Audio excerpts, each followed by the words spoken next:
two of the most important ancient civilizations. So you're right; it's setting the scene for the path of a lot of your artwork and a lot of what subconsciously, I guess. Yeah, I was working towards. Who knows? Yeah, it's meeting natives on the boat, emigrating to Canada. The whole introduction to that different world. It's just fascinating. First Nations in general. Yeah, it's interesting. Yeah. Okay, and then back to Canada. So we got back to Vancouver. Yeah. Back to Vancouver in April 71. April, that's right. And we have 1 year now before we leave again for Europe. So we were very used to 1 year, 6 months, then go. So we, with marriage, of course, we'd sort of put that off, or. I was always worried that everything was good. My life would change completely. like Paul was pretty happy. Here I'm saying, oh my gosh, we have to have a house and do like everybody else and children. This last 6 years, 5.5 years has been so much fun. I convinced that nothing was going to change. So he says, don't be silly. We get married and we leave, just like always. Yeah. Okay, all right. So my mother's like, from the late 1800s. Even in Vancouver, I lived with my parents, and Paul found an apartment downtown. My mother, she couldn't handle this. She could never. There's no way that you could be, right. living. Remember back then. It's a long time. If you weren't married, you couldn't get a hotel room anywhere. Yeah, that's right. Not usually. You had to prove you were married before they'd even let you be together. Okay, and so mother would like you to get married. Okay, and so in the January, like my father didn't care, but he was always saying, just give her a date for God. And I'd say, well, Father, I haven't even planned to get married. What are you talking about? Poor father. He used to say to my mother, well, hey, I work with them at the office and the art gallery. Okay, you do what you want. My mother didn't speak to me for 6 months. Well, there was. What? She thought that I must be already married with someone else. And I said, it's not me who doesn't want to marry. It's your daughter who doesn't want to marry. Yeah, so I told my mother in January, okay, we're going to get married. And then we go back to Europe. 3 weeks later, the date was May 6th. And then 3 weeks later, we would leave for Europe again. But sure, we worked hard. We always work hard anyways. But I had the guys selling for me. Yeah, you had Victor. I had three things. We had guys selling door to door. We had Deke Miskin, who was moving to Miami. He was going to sell for me. And I was selling myself in the park. And we had the gallery. So there was four different ways of making money at that time. Well, we had a few, like the guy who came in that he was working on a book on the African people. Oh, yeah, I did and that as well. Pen illustrating a book, yeah. And I only have like one photo, I think, of one study. In those days, we were just working and not thinking much of, categorizing and, photographing everything. But it was a nice project, but we didn't even get the book. And then we had that Brit. He was very posh. Oh, that's right. He sold quite a few again. He sold a lot, but what happens is they sell paintings for me and it's fine, they bring the money back and everything else. And then we say, well, we don't want them coming back every day with money. Give them a lot of paintings and they come back at the end of the week, right? Sometimes you do that and you never see them again. Yeah. And at some point then it went from, I guess that's a step. I'm not an art gallery expert, but I guess at some point it goes from individual purchasers and buyers to art dealers coming, and I imagine that's quite an important step now. Yeah. Well, you had Peter the Greek as well. Yeah, we had Peter Greek from Montreal. He used to fly in to pick up 20 or 30 paintings off me. Yeah.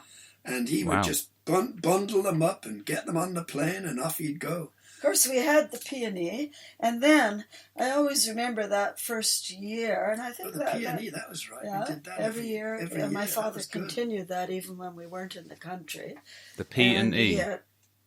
Pacific National Exhibition. Right. And that ran for 17 days in August.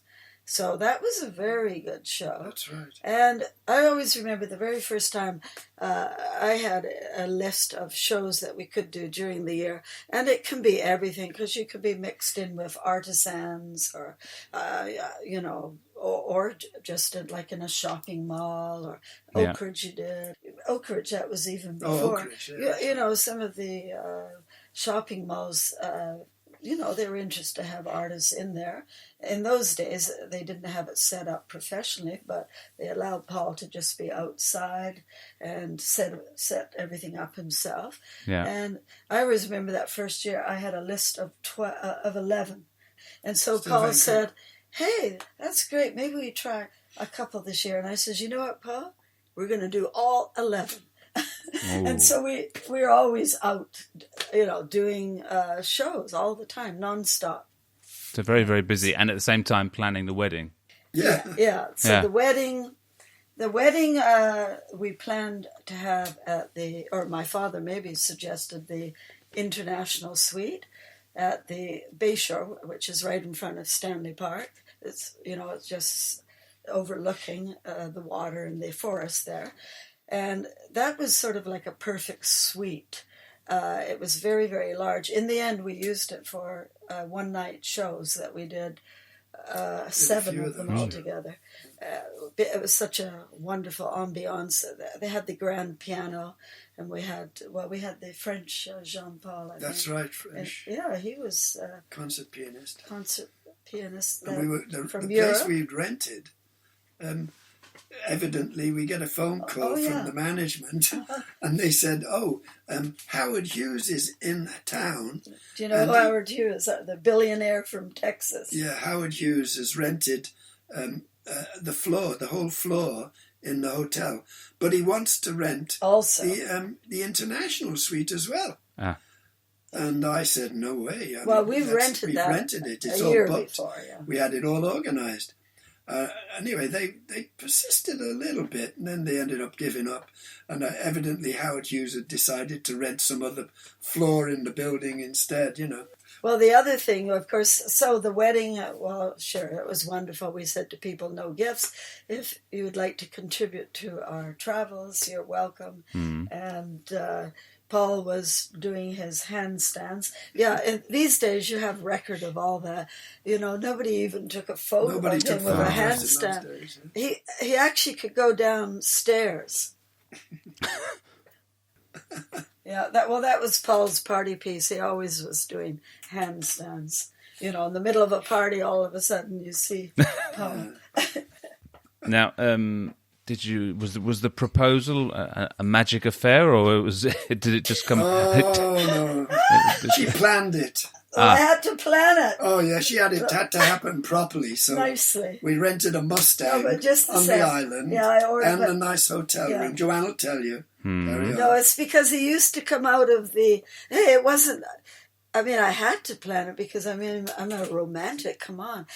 He used to come out of the studio where he was painting at the gallery, and he'd come out and just say, okay, you want to get married? I'd say, hey, come on, think of something a little more romantic. Anyways, he never did, so I said, it's okay, Paul. We'll go to Victoria. I'll plan. You can ask me whenever you want, but... I'm going to get you a Mustang, and we're going to have a nice weekend. And again, we had a British hotel, which was very nostalgic. Can you imagine in those days? Honestly. We were in the lounge. Oh, yeah, that's we true. just rented the suite upstairs, and we were downstairs having a couple of drinks.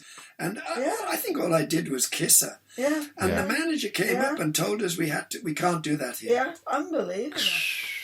Yeah. Can you imagine back in those days? Yeah. So I made a complaint. I went to I said, hey, we're on our honeymoon. Yeah. We've rented a suite. Right. And I ended up getting a full apology, and I think we even got free drinks after that. Oh, yeah. We got free drinks. So, really. Yeah. Not allowed to kiss your wife on that. And, your mother flew in for the wedding. My mother flew in from came England for a as well. couple of Wow, that's great. You've got a nice story about the ring, haven't you? Tell me about the ring. Oh, yeah. Oh, well, I'd found this ring a few years earlier. 69 69. Oxfam. Yeah, right. In an Oxfam shop, I found this beautiful ring. I loved it. And it cost me about, $1.50 or something. And so I just had it with me all the time and in a box or somewhere at home. And when we were planning on getting married, Joanne loved that ring anyway. So I said, well, why don't we try and get it copied?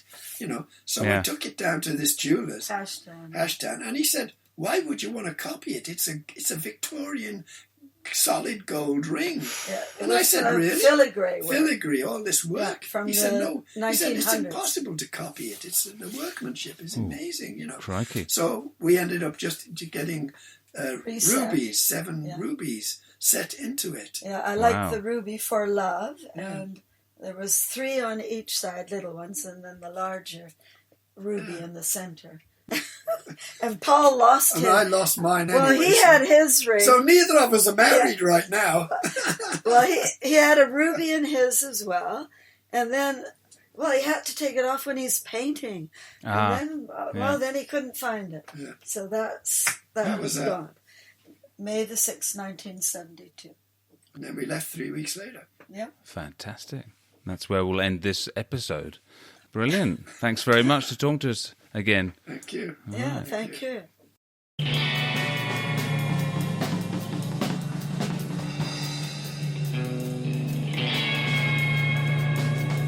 You've been listening to the Ygartua Art Chronicles podcast. Thanks for tuning in.